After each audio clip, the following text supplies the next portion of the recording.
আলোচনার মধ্যে দিয়ে আমরা পরে প্রকাশ করব, কিন্তু সেই প্রিএম্বলটা আমরা চাই যেটা পঞ্চদশ সংশোধনের পূর্ব অবস্থা, যেটা ফিফথ অ্যামেন্ডমেন্টের পরে গৃহীত হয়েছিল বাংলাদেশের জনগণের সকল অভিপ্রায় অনুসারে, সেই জায়গায় বহাল থাকা উচিত।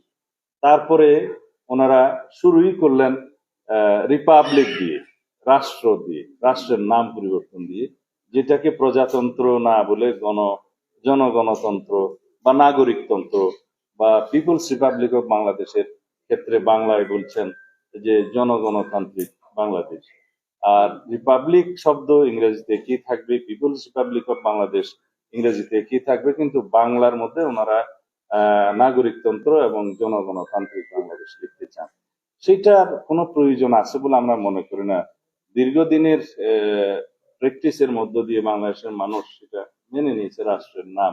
এখন এই বিষয়টা দিয়ে যে আসলে কতটুকু কি অর্জন হবে সেটা প্রশ্নের দাবি রাখে, সেই জন্য আমরা এখানে একমত নই। আর তাছাড়া মৌলিক অধিকার এবং মূলনীতি এরপরে আসে। মূলনীতির ক্ষেত্রে ওনারা ব্যাপক পরিবর্তনের একটা প্রস্তাব ওখানে রেখেছেন।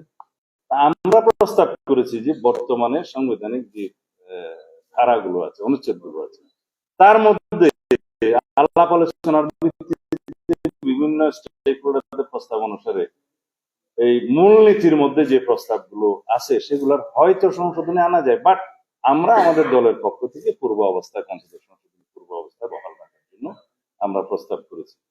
মূলনীতির পরে আসে মৌলিক অধিকারের বিষয়টি। ওনারা মৌলিক অধিকার এবং